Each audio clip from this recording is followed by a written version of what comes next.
All right, welcome to Paths to Wholeness and Journey Back to the Heart.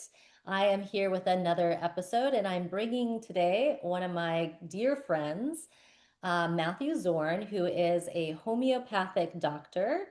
And as my vision for this podcast is to bring people on who are encouraging wholeness and various different modalities that bring us back to our natural state. And homeopathy is definitely one of them. And he has been a homeopathic doctor for almost 3 decades now, since 2002, and has a practice now strictly online. So you can see patients from all over the world. And I will give credit to him at the end for where you can reach out to him. But I would like to introduce my dear friend, Matthew Zorn. Thank you, Mel. Appreciate it. Appreciate you and appreciate the space that you've created because we're in a time now where um, we need to make sure that we're putting time and energy into things that we want to create, the positivity, the light, the brightness, the healing, because there's clearly whatever you water, whatever you put time and energy into, whatever you put your consciousness into, that's what's going to grow. So we're collaborating in an effort to create that and offer it out to the world. Yes, and my one of my big things is to talk about today too, or we'll get to that topic of how homeopathy can aid in our evolving of our consciousness, Mhm. bringing us back to our more natural whole state, and not just physically, because people often think of natural medicine just for the physical body, but I'm going to also bring it to the level of the mind and the state of consciousness as well. Sure. So yeah, should we start with what is health? Should that be our first start? I want to talk Yeah, about what is we homeopathy first. sure. No, no. Let's talk about health and let's start with self-empowerment. Right? It's kind of what we were touching on before we went live. Um, so where we are right now on this planet, in order to be where we are, in order to create the groundwork to end up where we are, and I think everybody knows what we're talking about, just all the chaos, everything feels like it's being overturned. You need to disempower people. And one of the ways you do that is you tell people that that thing that you're seeking, that thing that's going to make you feel okay, that thing that's going to heal you, that thing that it's the silver bullet, it's the panacea, it's that thing that's going to help me. If you tell people it's outside of them, then they're disempowered. And one of the beautiful things about homeopathy is that it's based on not just a philosophy, but an understanding that the healing force, what we call the vital force, what the Chinese call qi, what the Indians call prana, the breath of life, comes from within. And when the consciousness of the person perceives illness, it's because that vitality, that vital force is it's flowing or blocked and it's not harmonious. It's in a disharmonious state. And so regarding homeopathy and regarding self-empowerment, what you do is you listen to somebody suffering, you listen to the words they use, you listen to how it's presenting, and the ultimate goal is to understand what is the underlying energetic dissonant state, the state that's not resonating in harmony with their vital force. And that brings us to what we would consider a curative remedy, something that realigns that energy, and the realignment of that energy, the reharmonization of that energy, the consciousness of that person will go, I feel more like myself. I feel more grounded. I have more, not just vitality, but the symptoms that I was experiencing for years or decades, they're starting to abate. They don't feel so heavy. They're starting to go away. And all that is, it's not what was in the pellets or what was in the water that they put the pellets in, or it's a response or a reaction of the vital force to the homeopathically prepared substance, which comes from the natural world. And all that lets us know is that we're born into a universe where if something or somebody, even animals, because we use homeopathy for animals and it's being used for agriculture as well. But if there's a dissonant state, there's something in the natural world, whether it comes from the animal kingdom or the plant kingdom or the periodic table, or even things that we call imponderables, like gravity in the north and south pole of a magnet and sunlight and moonlight, things like that, which we have remedies made from. There will be something outside that can fix what you're feeling within, but that healing process doesn't come from that thing outside of you. It's just through law of similars, it reharmonizes it so that the true feeling of I'm healing, I'm better, I'm well is spontaneously coming from within you. I used to be part of the city yoga community, and one of the terms that I was introduced to was, I believe it's swayambhu, right? It's self-born. The consciousness is self-born, and you know, that's what health should be. It should be you should be able to, as a human being, as a manifestation of this universe, you should be able to get into a place within yourself where your health is self-perpetuating. And the only place that's going to come from is within. And so that's, I think, one of the biggest threats of homeopathy to the current system we have is because it empowers people and it shows them that their healing power does come from within them. What I find very interesting about this too is that Western medicine has spent so much time being the experts in disease, Hmm. knowing all these symptoms. But where what I'm hearing with homeopathy is you guys become the experts in what is balance, what is health, what is harmony. Because like Hmm. what you said when you were sitting with a client, you're hearing what's in a disconnection to that.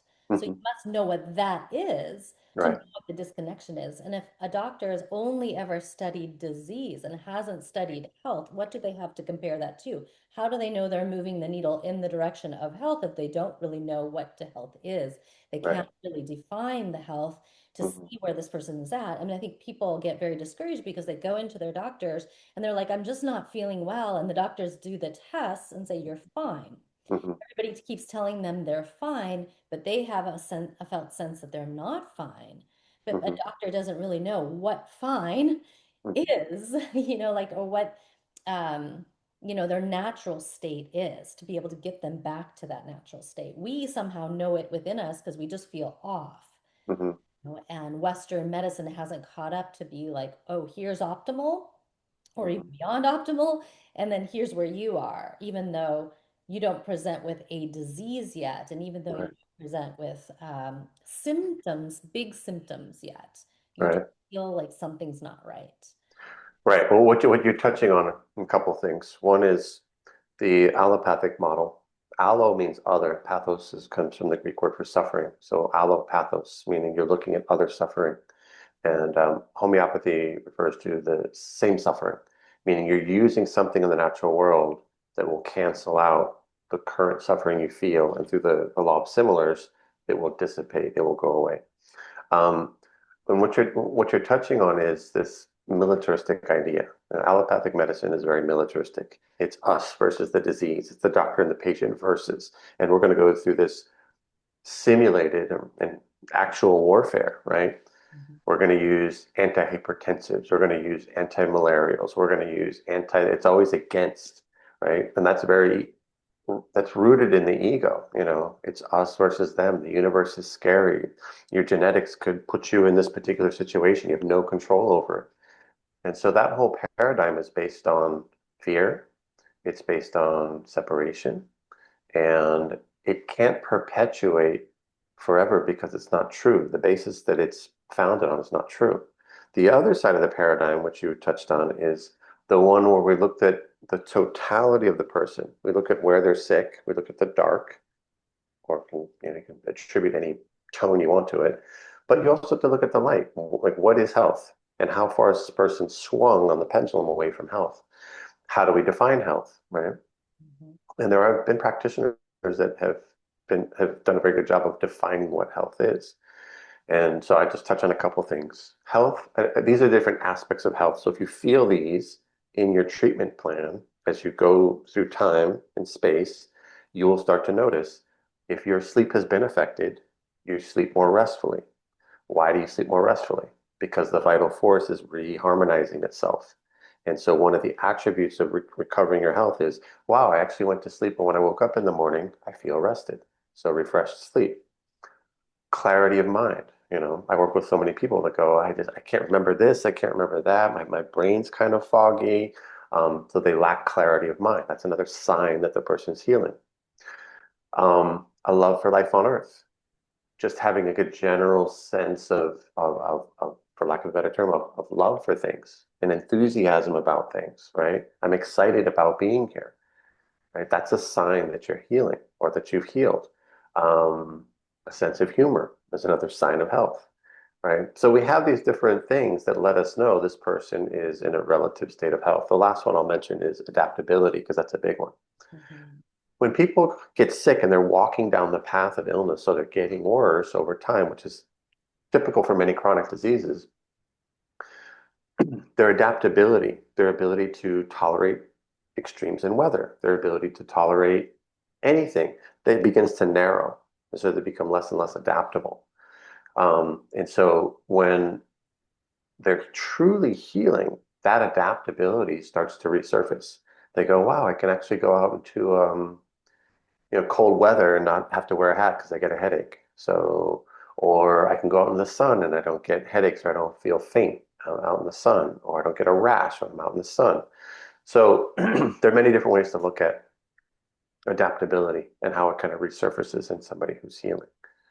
So, I remember once a while back you had mentioned, and this really stuck with me for it's clearly still with me today, hmm, that when people are sick and in some sort of suffering, whether that be physical or mental, they're hmm, very self-focused.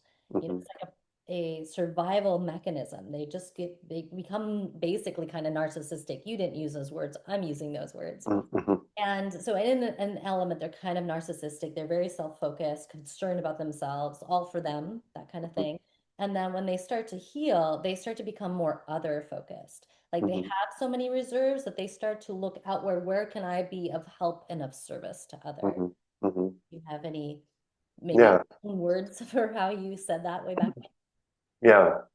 Well, I'm drawing on that from my own path, right? Um, I was relatively healthy into my 20s, and I noticed that my awareness was focused outward, right? And then, going through school and getting stressed from that, not getting enough sleep, and the emotional ups and downs of life, right? When I started to become chronically symptomatic, I started noticing my consciousness is focused on these pains that I have in my body. My consciousness is focused on how heavy I feel. My consciousness is focused on how tired I feel. And I didn't have that freedom of consciousness where I wasn't aware of my body because it was in a state of harmony. then? So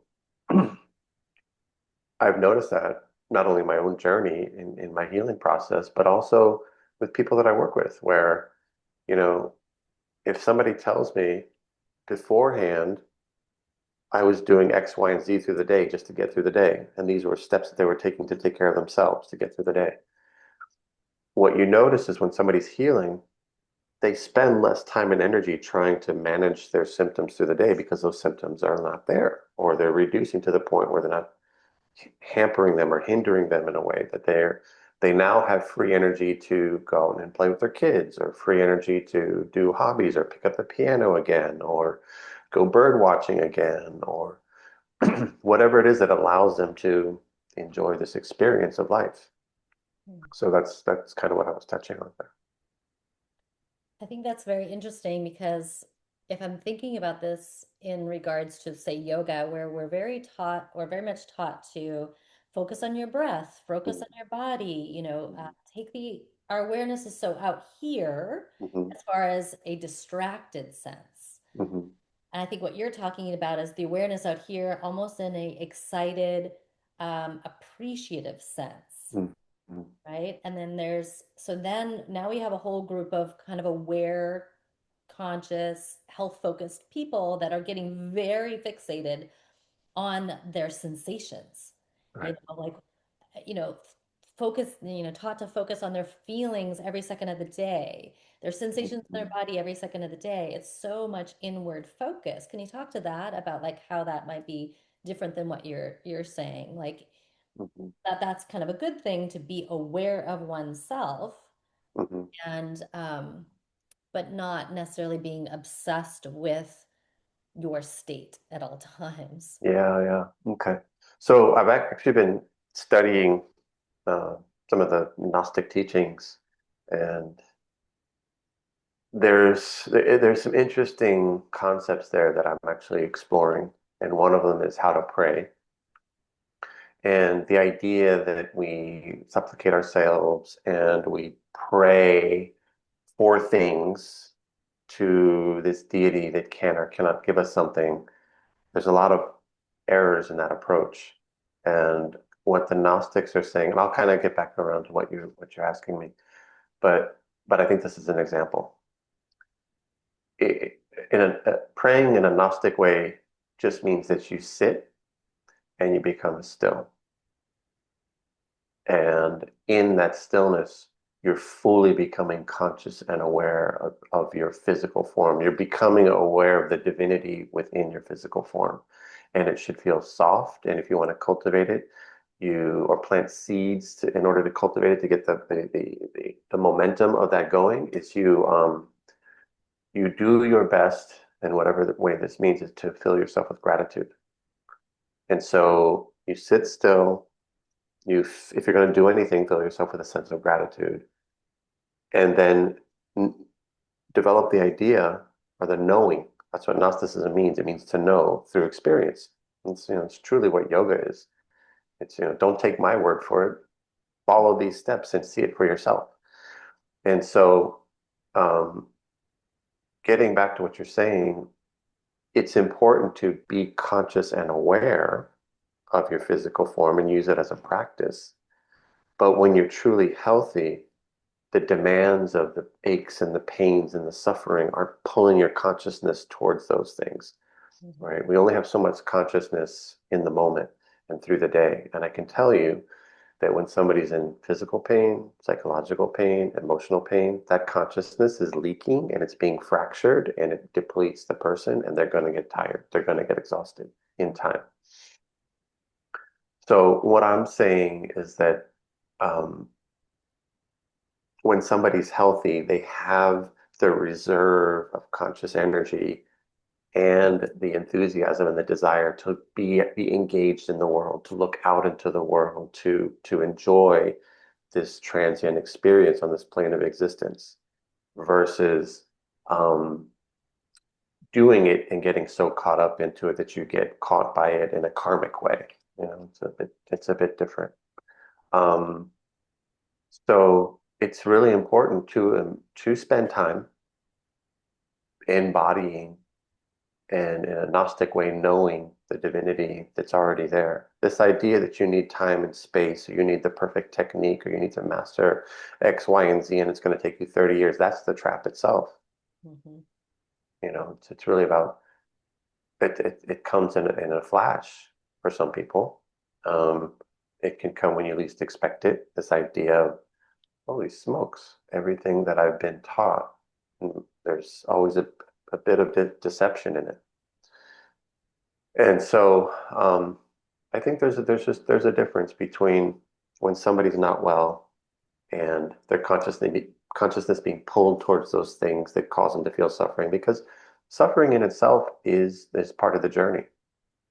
If everything were copacetic and a-okay, there'd be no impetus, nothing to push the person to realize their highest potential, to realize who they are, to realize why they're here. We all have a purpose for being here for whatever amount of time that we're here.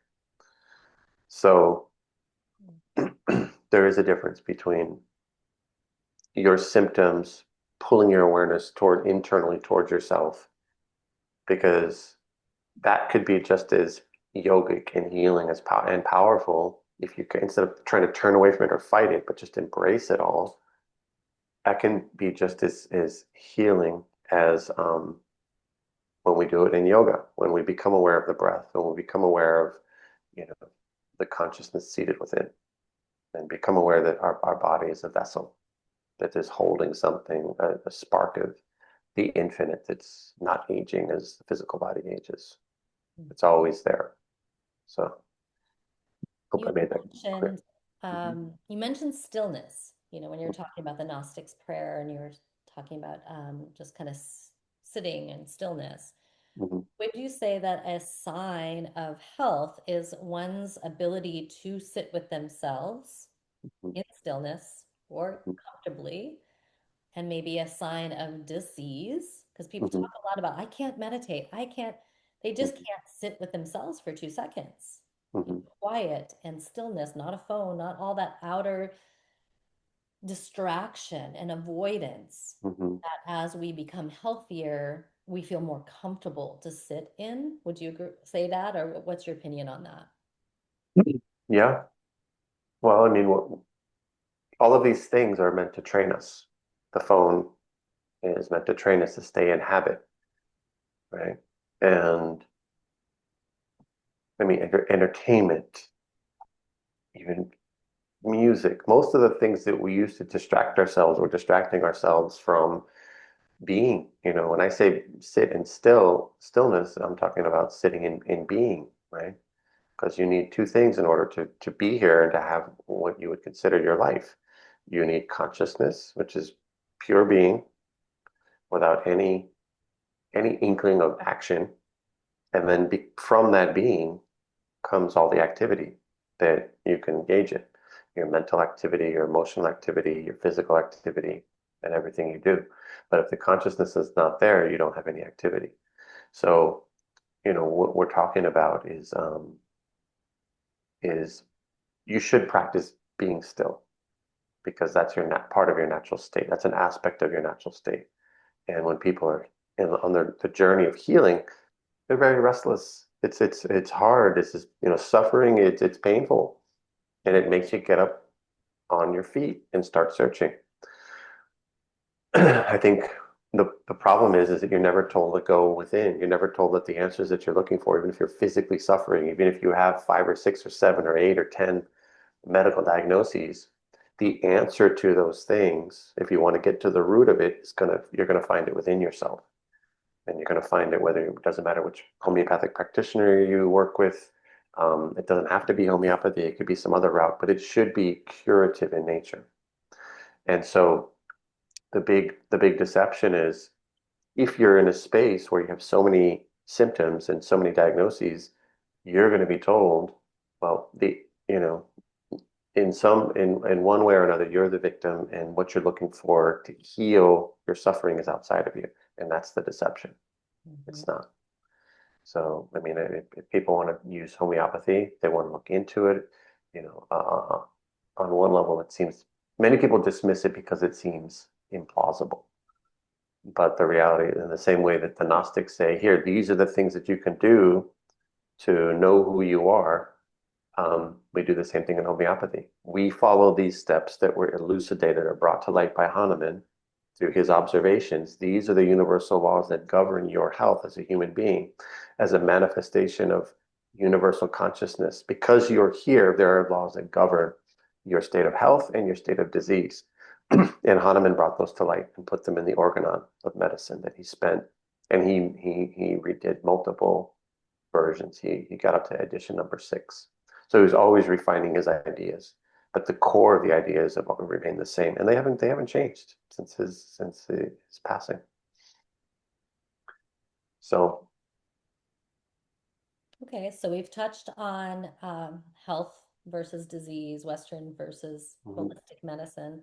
And so, how would you describe homeopathy? Somebody who doesn't know anything about homeopathy, like what, how is it? I mean, we've talked a bit about how it's different than Western medicine, but mhm. maybe dive in a little bit more about how maybe it's prepared, how it works on this cellular structure, how it's, Even prior to cellular structure. But yeah, yeah, okay.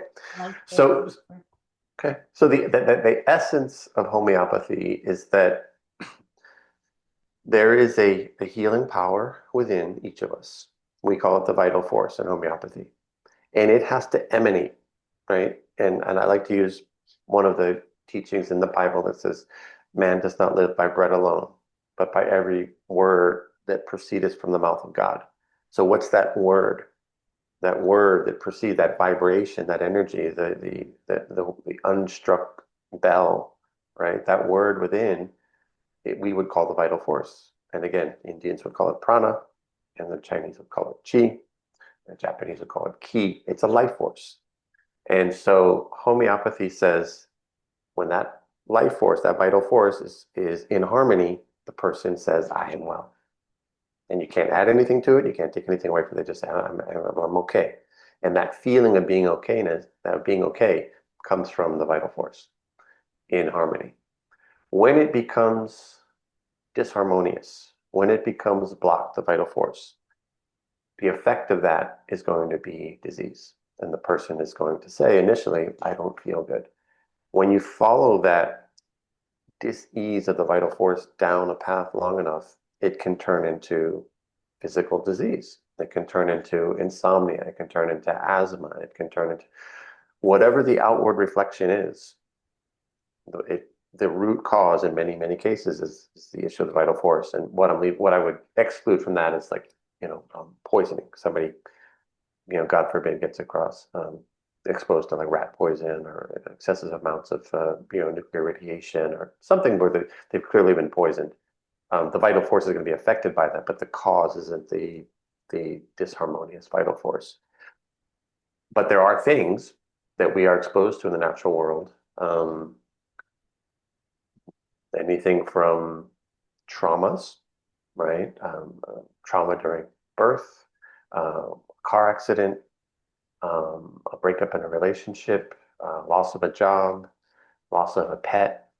There can be many, many things that we call exciting causes.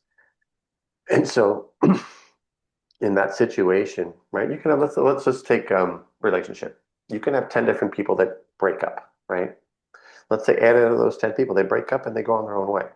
But 2 out of those 10 people, because of their sensitivity and the peculiarities about who they are, that breakup becomes so overwhelming that from that point they get sick, right? They start to get chronic headaches, or they start to get chronic GI issues, or they get depressed and they just can't see the light anymore. So that breakup becomes what we call an exciting cause. And that's the thing they went through, plus the susceptibility of that individual is going to cause a disruption in the vital force. And now it's stuck. Now the vital force is in a dissonant state. And they can try to use different forms of hygiene. Oh, I need to get better sleep. I need to go for walks. I need to change my diet. I do these things that are normally meant to maintain health, hygiene, but it's not going to get to the root cause, the energetic aspect of what they went through. And then that's where homeopathy comes in. And so the person would come in, or you talk to them and they say, well, this is when I started not feeling well. And you ask about the experience, because in the repertory, if somebody is grief stricken, we've got 170 remedies that we've used over the years to help people process grief. And you don't necessarily want to process grief for somebody who's naturally going through the different aspects of grief and healing on their own. That's not a problem. The problem is when they get stuck, when they can't get out of it. Years and years ago, I had somebody who came in to see me for diabetes and several other things. And every November, December was the time that she lost her husband. And for the previous 5 years, because it was 5 years prior that she had lost him, um, she would get depressed. She couldn't get out of bed. Her blood sugars would be more dysregulated around that time of year. And you can clearly see, wow, the connection to this person and the loss of that person really had an effect on them. And so understanding her symptoms allowed me to get to a remedy that got her out of that state. And then the following year, she didn't have the same degree of depression. She was able to get through the year and do things instead of become bedridden from the grief of losing her husband. That's just an example. So, so what? the things that we want to do, the goal of homeopathy is to get somebody to a place where they don't need regular external intervention anymore, right? It's self-perpetuating healing. And so you sit down with the person, you listen to them, you understand what it is that they're perceiving that is causing them to suffer, and then you match their symptoms to something in the natural world. And we have what we call the materia medica. Materia medica is our body of reference of different things, right? So in homeopathy, we can make a medicine or a remedy out of anything, plants, animal sources like bee venom and snake venom and things like that. The periodic table, metals, minerals, salts, things like that. And we have a picture of what many of these remedies, what they look like, what these substances, what they look like from a clinical picture, the symptoms they produce, the symptoms that they've been used to treat over the years. And so it's kind of a living process. And I really don't know how Hahnemann and the people that started homeopathy, you know, they must have had some divine intervention, because homeopathy is hard enough alone in today's day and age with a computer, with software that allows you to look at thousands of symptoms, in seconds versus thumbing through a book. Um, but you what you're doing is you're trying to match that person's expression of disease to a remedy that we have in the materia medica that we find through this process of what we call case taking. And because we have the law of similars and it's a true thing, when you give that substance, that remedy to that person who's suffering and it matches, the suffering starts to abate. The suffering starts to go away. And the person perceives that as my symptoms are becoming less intense. And I'm talking strictly about chronic cases, right? So people with anxiety and people with headaches and people with psoriasis and gut issues and all kinds of very, very complex cases. And what you're looking for is that substance that can help the process of getting the vital force back into a state of harmony. And then it kind of does the rest of the work. That's why when you take a case, you give somebody a remedy and you say, okay, I'll see you in a month for something that's chronic. And in that period of a month, their symptoms might get a little bit worse. And then they start to slowly, gradually improve and get better. That's the response of the vital force. That's not the remedy that they took that's continuing to quote unquote work over a month. You know, remedies work almost instantaneously as soon as they touch a mucous membrane, whether it's the mouth. Hahnemann was experimenting and using just olfaction, just having somebody smell a remedy and getting a response from that. Um, there's a doctor, an MD, PhD in Arizona, and she actually did some work where she hooked people up to EEGs, electroencephalograms, and had them smell remedies and smell placebo. And the EEGs came back different than the placebos. So you can actually record differences in electrical activity for people that smell a placebo, which is just sugar pellets, versus somebody that actually smells a potentized remedy. And so let me just touch on the remedy itself. So we take a substance, and Hahnemann said, I want to decrease the toxicity of this substance, but I want to magnify the medicinal aspect of this substance. So what we do in homeopathy is we'll take a substance, let's just say, we've got remedies made from pretty toxic substances, like a toxic plant, like aconite, right? Or arsenic. And we want to dilute it down to the point where it's not going to cause the person suffering. But we want to magnify the medical aspect or the healing or the therapeutic aspect of that substance. So what Hahnemann would do was dilute it. In between each dilution, he would succuss. He would bang the medicine. He used his Bible, and he would bang it 40 times and then take that substance, take one part of that, add it to 99 parts water or milk sugar, and succuss. And then take one part of that. He would do that in series. And 9C, 30C. C stands for centesimal. And so that what that means is one part of the original substance into 99 parts water. And so we go through this series of dilution to reduce the toxic side of the substance and succussion. which is magnifies the medicinal aspect of that particular substance. And when you give it to somebody who's suffering and you've matched up the remedy with the disease, the underlying energetic dissonant state, the person recovers. It's just a law that you see over and over and over and over again when you are very diligent and you work with people and they allow you to work with them. And you can get people to a state of health that they haven't had since childhood, or they've been to so many specialists, and they're told, based on what we know, this is your prognosis. You're going to end up in a wheelchair. There's no cure for this. There's nothing that we have that's going to help this. But we don't live in that. The universe doesn't operate that way. The universe says if a person has the power and the ability to get sick, there's got to be something in the natural world that will ameliorate that will offset that will cure that.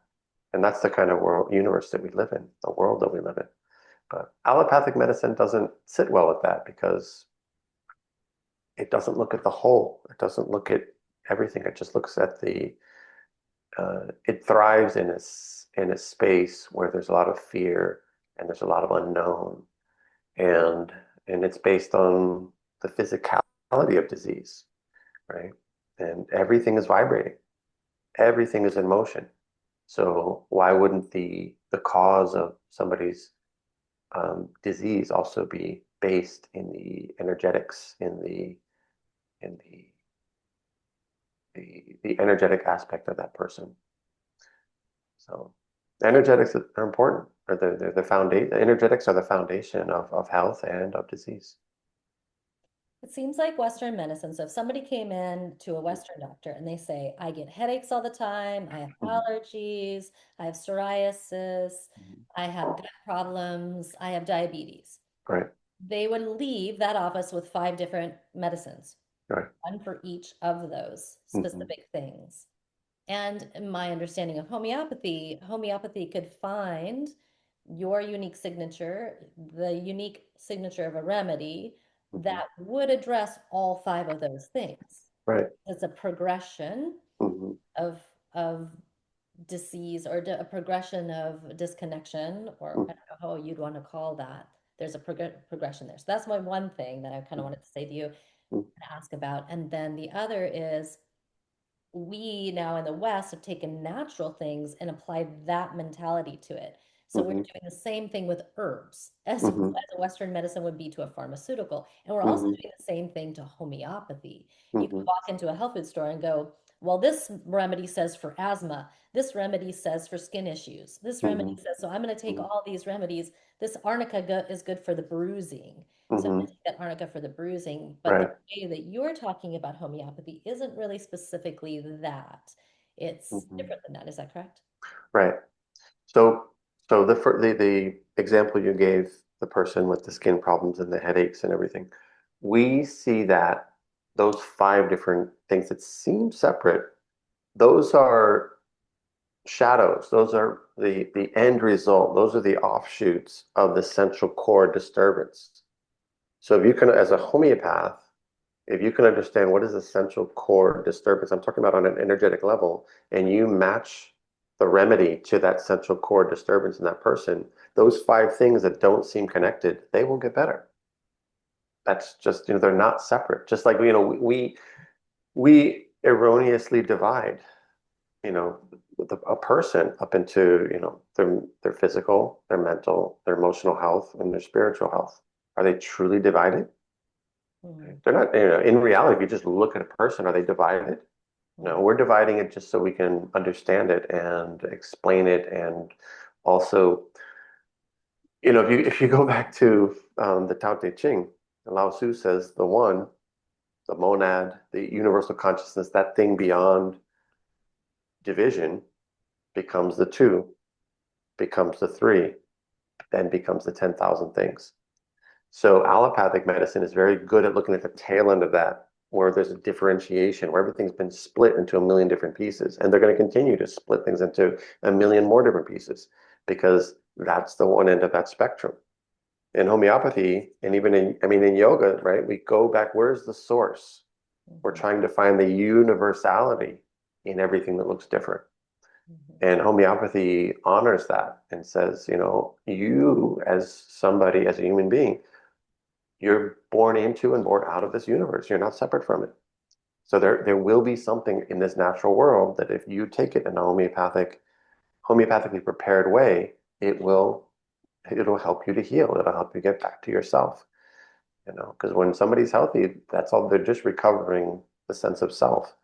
And in that process, the headaches go away. In that process, the menstrual cycle gets better. In that process, whatever it is, will get better. That's just how the universal laws work. So as a person is on the healing journey Mhm, back to that source, closer to mhm, that source of wholeness, right? mhm, One in wholeness, when they have taken a homeopathic remedy and say they have the five things, and some parts of it are just more energetic, like mhm, they just can't sit still. Another part is their dreams, let's say, or they're always irritable.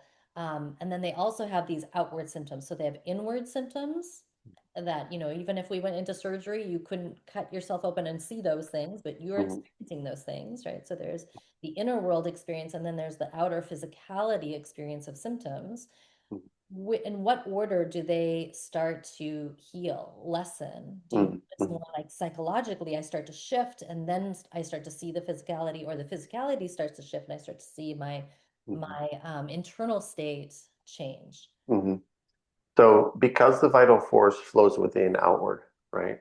It's an emanation of the person's spirit. So it has a natural flow from within outward. So if you do have somebody with, let's say, anxiety or depression, and they've got GI issues and they've got a problem with their skin, if you give a curative remedy and they're moving in the direction of healing, they'll feel better first. Their anxiety and their depression or whatever it is on a psychological level will be the first thing to start improving, and they'll say things like, I have a brighter outlook. I feel more grounded. And I feel less anxious, or the triggers for the anxiety won't have the same effect on them. And they might get a flare or an aggravation of their skin. That's part of the healing process because Constantine Herring, who was another giant whose shoulders we stand on, he came up with Herring's law of cure, and he said people heal from the inside outwardly, from the top down, and in reverse order. So that brings up another thing, that phenomenon that we see in homeopathy is that people will have, you give them a remedy, and they might have a transient experience of headaches they hadn't had in 20 years, or something will come up from long ago. They were like, yeah, I used to get these aches and pains in my sacrum, and 3 weeks after I took the remedy, I got those same aches and pains, but they'll go away because it's the person healing from the inside out, from the top down, and in reverse order. So Mhm. there is an order to it. There is an order to healing, and that's one of the benefits of looking at a person from a holistic perspective. You can almost predict how they should respond. You can start to see the signs and symptoms of health, not just the diminishment of the signs and symptoms of disease. You can see both sides of the coin.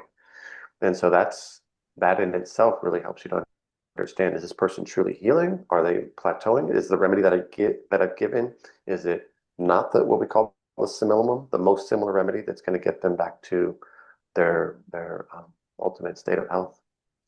So uh, a kind of a hierarchy of how people heal. I'd like to share a story of my experience of a remedy Hmm. you gave me with the audience. I've got a couple that I think are really interesting. And one was many, many years ago, I went in to see you with a physical ailment. Can't remember what that physical ailment specifically was. I think it was some pain that I was having in my upper abdomen. And I think knee pain too. And there was like these weird quirky pains that were happening. But something that I don't even know I told you at the time was that I had a lot of anxiety around going into big groups of people that I didn't know. If it was Hmm. a group of people and there was like 20 people and I knew them, I'd feel very comfortable. Hmm. But if it's like I'm walking into a room of 20 people and I don't know them, or I only know one person, I would have a lot of anxiety going into that. Hmm. And so I took this remedy for the physical pains, and then a week or two later, I ended up at a function where there was all these people I did not know. And I just remember not even thinking about it. Like I Hmm. got in my car, drove to the thing, walked in, did my thing, and then it was after I got out, I was like, wait a second here. Normally, I Hmm. would have massive anxiety and I'd be sitting in the car and I'd be trying to find a way out of going to the thing. Hmm. And I was just like, how do I avoid this thing at all costs? Hmm. And and so I think we eventually talked later, and you said, yes, that remedy also works on that. But Hmm. it wasn't like anything we were trying for. Right. Um, but that was just the byproduct of that. And it was so dramatic that it was like, Hmm. it was profound. It was like this phobia that I had, this fear, this phobia that I had for so long just went away. It was just poof, not part of Hmm. my personality anymore. Right. Well, that would be an example of, so the remedy, your response of the vital of your vital force to that remedy allowed it to clear out things that shouldn't have been there, right? I mean, why would somebody get nervous in a group of people that they don't know? I mean, there are so from my perspective, we have certain remedies that have those as keynotes. When somebody says, I can't get up on stage in front of people, or somebody says, um, I don't know, there's so many, I can't get on a plane. Um, or somebody says, I can't go to sleep at night, or I need a nightlight on. You know, there are certain remedies we know when somebody says that, I need to look at those remedies because there's a connection between that remedy state and that particular fear, or that remedy state and that particular sense of anxiety. Mhm. So, from my perspective, when I sit down with somebody, I'm looking for that one remedy that's going to help with everything, but I have to make a selection of a couple thousand remedies. And so that the case taking process is sitting and listening. And, well, what do you feel in that moment? Well, what's that like? And then kind of building their case over an hour and a half or 2 hours to understand them. And then you give the remedy, and then that's what they call medicine, a practice. Because even the allopathic doctors, they'll give you a medication and then they want to see how you tolerate it because they're practicing on you. They're using their best judgment, and they're using the tools that they have, and everybody's going to respond differently. That's why one person was over the moon over a particular medication, and five other people use it, and they get stomach problems or they get depressed or whatever from the side effects of the medication. So yeah, that example you gave is one where that feeling that you had is not part of the core, the essence of who you are, but it's very real, right? But then you give the remedy and then it clears it out internally and energetically. And then you go in that same situation and your adaptability is now widened, right? You're able to go into a situation and not feel have a negative experience from that. So it's a good example of that. And I think, what you're also speaking to is there needs to be an exactness to the homeopathy that because a couple of the things I hear people when they are in disbelief of homeopathy is that Mhm. either they think it's placebo Mhm. or they think that it just, yeah, like it just doesn't work. They've tried it and it doesn't work. And Main reason for that is they were given the wrong remedy or they took the wrong remedy. Though um, you mentioned you can go into a store and you can grab a tube and it says I don't know, lycopodium for constipation and flatulence. And the homeopathy is regulated by the FDA in the US.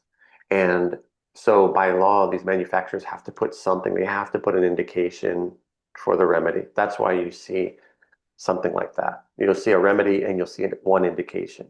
If you go in to the Materia Medica and you look at that remedy, there will be 50 indications for it. That they just put one that's more well known, and they're doing it because they're being compelled to do it by the FDA. That's why you see that. to those who, I would like to tell another story to those who say that it's placebo.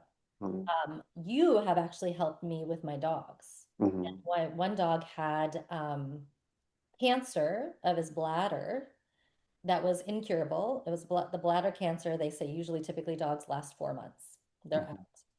And when I asked you to help me with them, and we were trying to find the remedy that would kind of match this bleeding internal tumor, he at the same time had like a little tumor on his toe, almost looked like a wart, Mm-hmm. and it was bleeding. And so you were going through all the symptoms of my dog. I mean, we couldn't get to his psychological symptoms because he's a Right. dog. Mm-hmm. And then you said something like, does he have like a bleeding wart or, something external that was bleeding. Mhm. And he did. So it matched, like his symptoms physically matched the symptoms of the remedy that you ended up giving me, which I think at the time was thuja. Mhm. And um, and literally within a month, that tumor on his toe went away. Actually, it was way sooner than that happened. Mhm. And then I went into, and I had put him on a couple other like, supplements, multivitamins and, mushroom mixture and all that kind of stuff too. But it was interesting that the remedy spoke specifically to that type of like bleeding tumor and location of where it would be and all that kind of stuff. So I Mhm. went in and gave him an ultrasound to see how the internal tumor was, and it had shrunk in half in 1 month. Mhm. And and then I told the doggy oncologist that I'm curing this. This is going to be Mhm. cured. 4 months Mhm. later, I got another ultrasound and it was completely gone.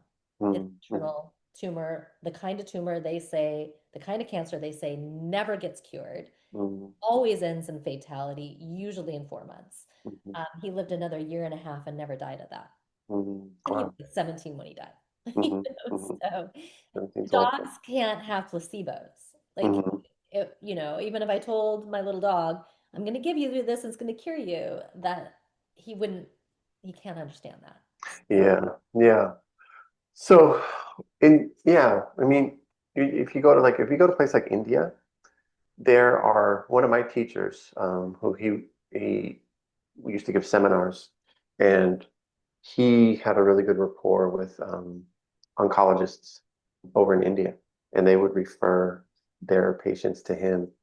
And he had several that, I mean, he shared some with us. I mean, you don't, obviously, when you do presentation, you don't share your failures, you share your successes. But some of the cases he shared were like jaw-dropping. And, you can't say that homeopathy, cures cancer. It's just not something you're um, legally allowed to say. And you don't make those claims, mhm, right? But when you look at it, again, let's just go back, look at disease. What is it? It's a dissonant energy that shouldn't be there. You know, one of the things I think a lot of people in the States are starting to become aware of is that their pets are being given too many shots. And one of the main remedies for ailments after excessive shots is thuya, is that remedy.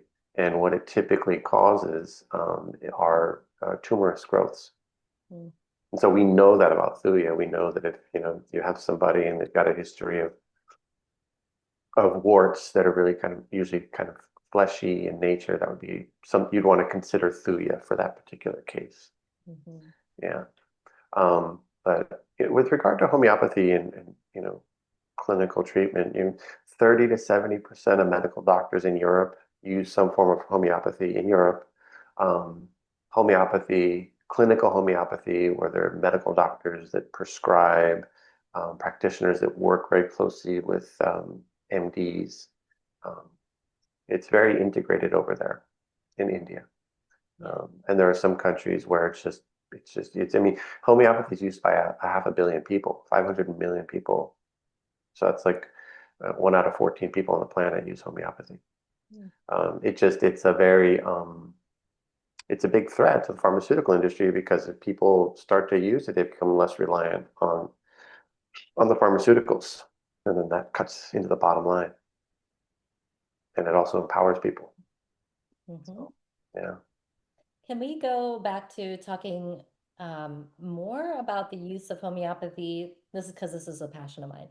More Mhm. use of homeopathy on a psychological level. Mhm.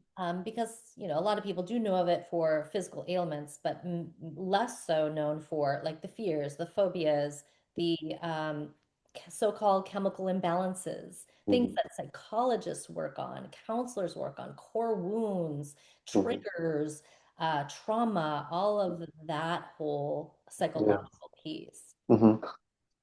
Yeah, we can definitely talk about that.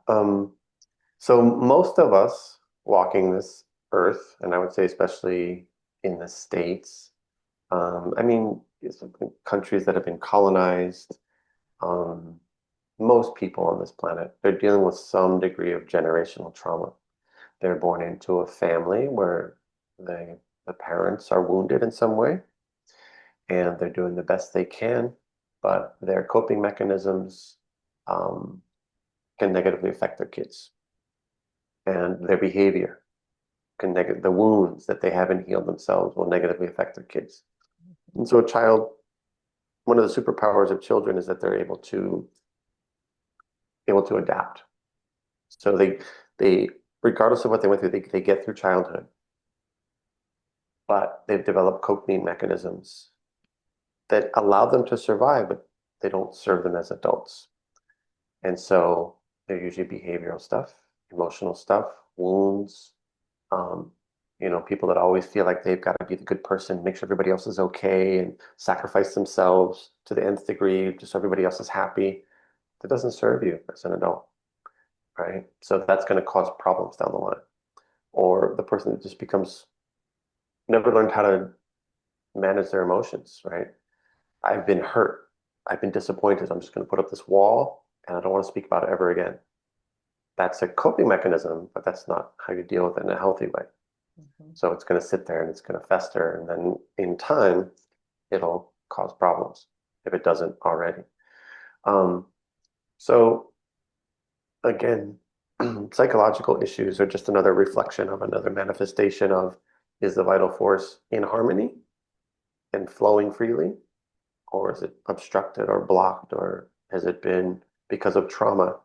Has it been kind of bent out of shape and now it's just kind of it's wobbling, but it's not harmonious, right? So that wobbling is going to be experienced as these things happened to me when I was 6 years old, and every time I think about it energetically on a cellular level, I relive it. And so that just means that experience they went through at that age pushed them into an energetic kind of loop, and time and space don't get you out of that loop. And sitting and talking about it on that level and trying to undo it on a conscious level through words, it gets you so far, but it doesn't get to that cellular level, that energetic level. And so what you see are people that go to counseling and go to therapy, which is helpful, especially if the person has a breakthrough, right? They get to that aha moment. Where does that aha moment come from? It comes from within. And they finally get to a place where they choose to let go of the resentment, or they choose to, the grief has become too much and they've talked about it long enough. Now they're going to make the conscious decision to step away from it. And energetically, they do. And it's possible, but it doesn't happen a lot. And what you see in homeopathy is you can have somebody go through a childhood trauma, live with it, carry it, don't know how to approach it, don't know how to undo it, don't know how to heal from it, go through all these different therapies that try to make attempts at unraveling it and getting to the root cause. And the pattern is still the same because the energetics are still the same. Mhm. And then they go to a homeopath. The homeopath takes their case and gives them a remedy for the particular trauma they went through and how they perceive the trauma, how their vital force responded to the trauma, the same wobble that the vital force is in. You give the remedy that causes that, and then through the law, like cure like, the force will reharmonize itself, and then the person will say, "I can talk about that experience now, and I don't relive it." And that's how you know they've healed from it because now it becomes a memory, Mhm. even if it's been 15, 20 years, 30 years, 40 years. Those types of energetics don't typically don't go away with time. Well, if you think about what our natural state, our purest, wholest, most complete natural state is, Hmm. and then you look at core wounds, psychological core wounds, which Hmm. some of which are I'm not good enough, I'm defective, I don't belong, I'm weak, I'm powerless, Hmm. all of those are anti of what we actually really are. So Right. that separation from what we actually really are, when we Hmm. actually are in who and what we truly are, Hmm. like those things dissolve, Hmm. right? Right. Those wounds are actual separators, dividers from that natural. Yeah. Yeah. And that story that we tell ourselves, I'm not good enough, I'm not worthy. We know they're not true because they don't feel right because Mhm. we're trying to address them, right? Mhm. And when you're healthy, you don't really reflect on yourself. You don't say I'm a good person. You don't say I'm a great person. You don't say I'm wounded or I'm not good enough. You're too busy focused on your task at hand, what you're here for. And that's another sign that somebody's healing. That story that they've told themselves for 25 years, they finally see the truth in it, and they go, it doesn't bother me anymore, and they can move on to the next lesson. Because I think it's a good time for me to talk about my own journey, right? Like I grew up in a household that was emotionally very difficult. I was a very, very sensitive child, you know, um, felt left out very easily. Very, very sensitive to the tone of one of my parents, and it left an impression on me. I got through childhood, right? And we're just talking about psychological and emotional stuff, and it wasn't malicious. It wasn't, you know, um, done in a way, and it wasn't even very pervasive. It was here and there from childhood, but there was a lack of there was it left resentment. And so, okay, so now I'm wounded and I go into adulthood. And usually in your 20s, you're completely unaware of those wounds, those traumas, those scars in childhood, you know. And Jung has stated something I think is extremely wise, and that is the things that you carry around within you in the subconscious, meaning you're not aware of them, are going to have more of a more profound effect on you and your day-to-day behavior than anything that's above in your consciousness. And this is true. And when it's like the unknown unknowns. If you're not aware, if you don't connect the dots between what you went through in childhood and how you're behaving now as an adult, if you don't connect those two, you haven't gotten to the point where you can heal it. So, the first part of healing is recognizing how I was treated and these things that I went through, they affected me. And they affected me to a degree that I'm still being affected by them. Okay, I've established that. Now what is it? To what degree has it affected me? How is it affecting me? How is it affecting my behavior? You know, and for me, um, it was alcohol. Alcohol was something that I struggled with in my 20s, in my 30s, and even into my 40s. And I remember waking up and going, okay, today's the day. I'm not gonna drink. And by 4, 5, 6, 7, I was like, I can have a beer, and then I know what it feels like, right? What's the underlying cause of that? My resentment towards one of my parents. And I'm only bringing this up because I know I've seen people with the same pattern. Well, so Okay. many people are coping. We have nothing but coping mechanisms right now. Right. And it was a coping mechanism. So in my particular case, I got to the point where I fasted for 3 days and I prayed and I cried and because I was at rock bottom. I was like this this mechanism, this it's not working. This coping mechanism is not working anymore, right? So in those 3 days of fasting and praying and crying, when I broke the fast, there was a voice inside that said, go to Africa. And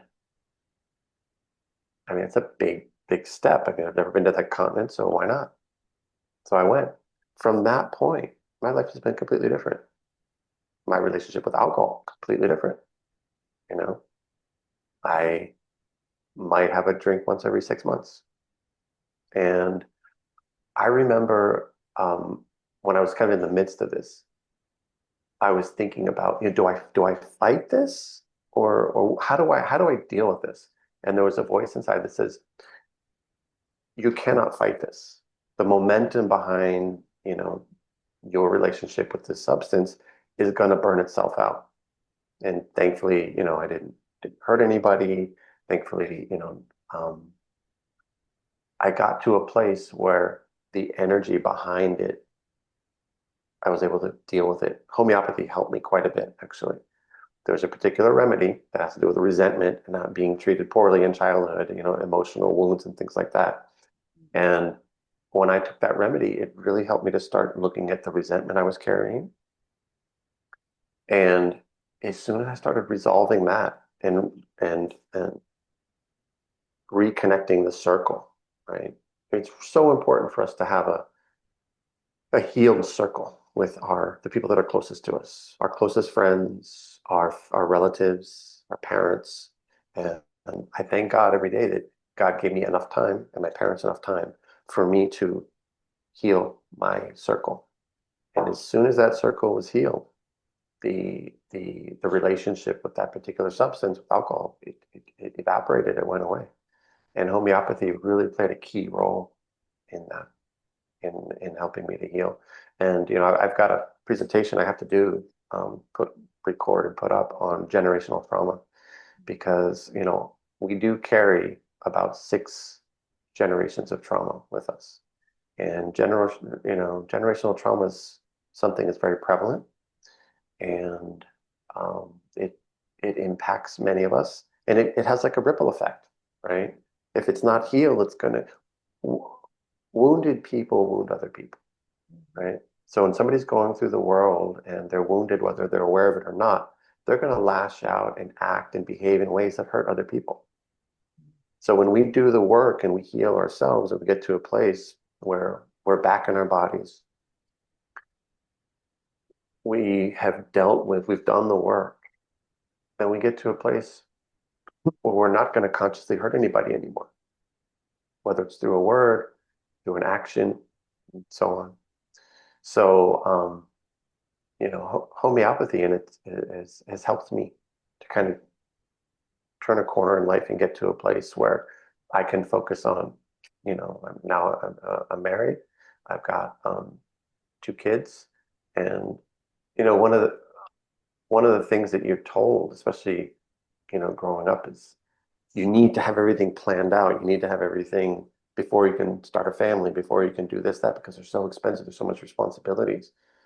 And but when you realign yourself with where you're meant to be in life, things just start to happen, and you know where you're meant to be because everything starts to open up and flow.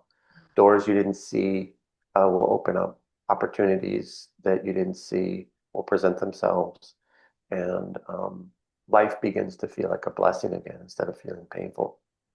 Sometimes you have And to take a step for the next step to present itself rather than like, I'm not going to take any steps. I'm afraid. And I'm going to mhm, use my logical mind to try to plan my entire path before I take the first step along that path.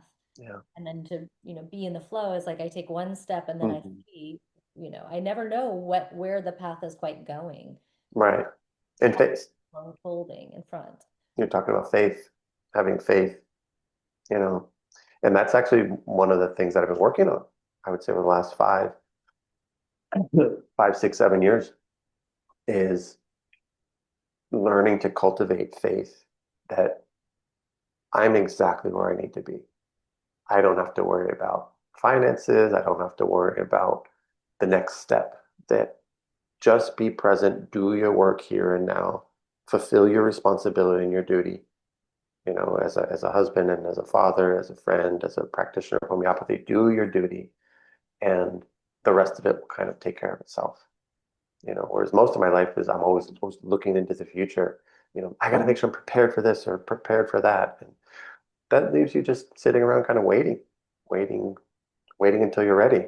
And life is unfolding right in front of you then and there. Like you're waiting, but you're exhausted because you've done all this like spinning in circles, running around, Mhm. not knowing if all that energy and effort that you're putting in is actually even going anywhere for what your path is. Yeah, yeah. And so then what it does is it puts you into a feedback mechanism when you're healing, that you find yourself cultivating gratitude Mhm. just for being here, just for what you've been given, just for the opportunity, right? And then that gratitude kind of feeds on itself. And you know, you just do the best you can. We have to do the work so that we can become the light that the world needs. We can't sit around on our hands and wait for it to come through somebody else. where each one of us are responsible. And when we're being distracted and when the narrative is being told to us and we buy into that narrative, that's not our story. It's somebody else's story. So it's a good idea to make it a practice of like tuning out and turning off and then cultivating your own connection with yourself through your vital force, with your spirit, with your creator, however that looks for you, because that's the most important connection in the world. Most people don't realize it, that your conscious connection, the degree of consciousness that you have to your connection to your creator is going to really dictate how your life unfolds. If you're unconscious of your connection to that creative spark in you, you're going to be at the whim of the world, karma, what goes on in the world. But if you're putting time and energy into consciously understanding and cultivating the experience and connection that you have with yourself, your highest self, the infinite part of you, um, then the world, you kind of see the world for what it is, which is a stage, it's a play. But you don't forget who you are because you've reestablished that conscious connection to your higher self. And that's what keeps you grounded. To me, that's what homeopathy really has the potential to help people with. You might give a remedy for a 4-year-old that has problems with anxiety, but you can change the trajectory of their life with that alone. You Powerful. know, it might prevent them from having to get on psychotropic medication and other problems that come from, what they're going through. So homeopathy is it's powerful medicine in that it has so many implications, because when somebody's healthy, they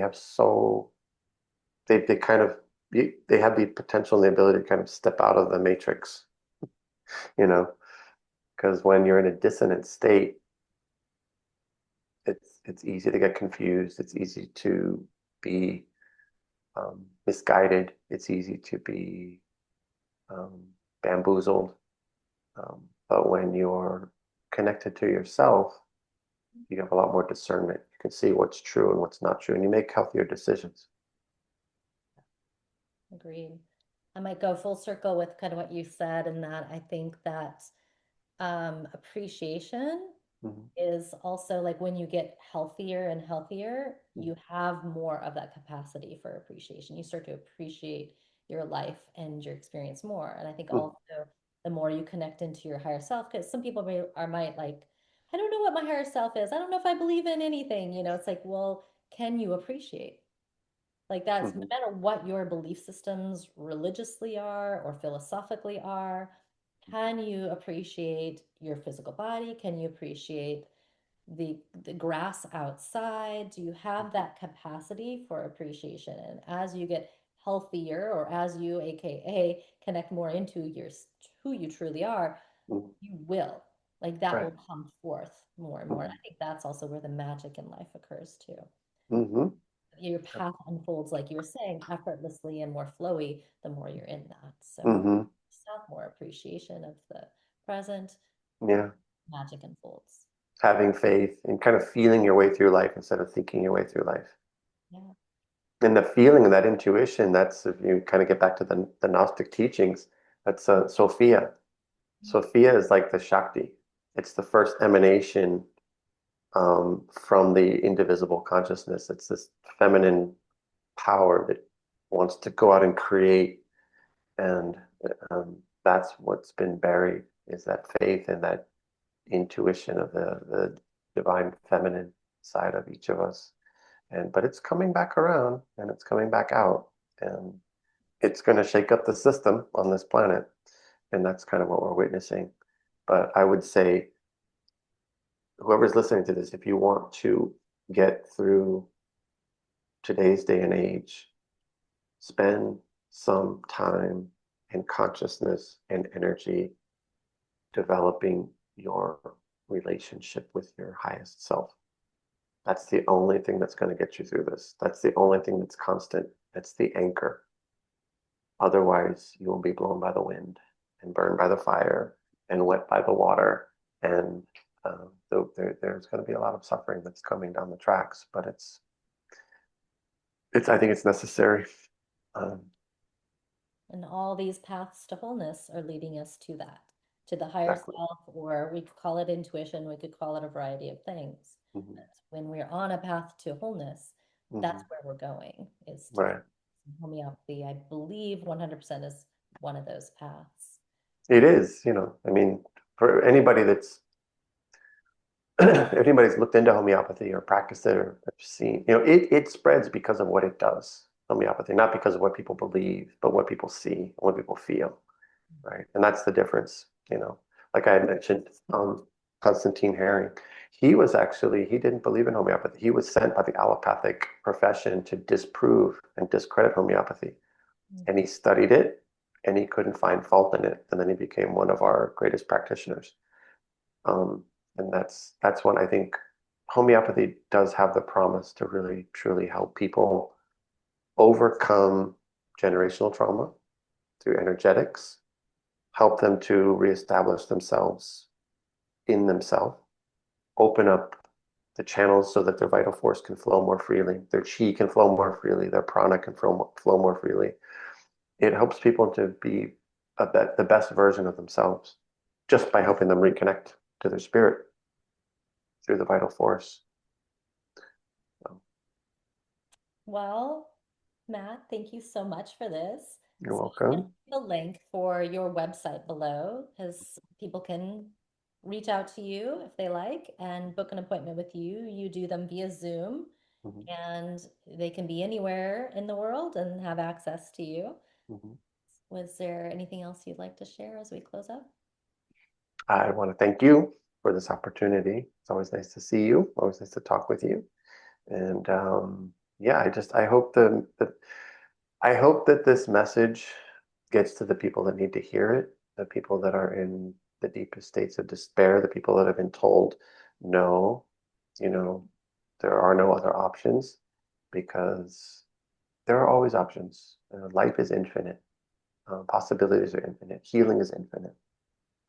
So um, there's always a way.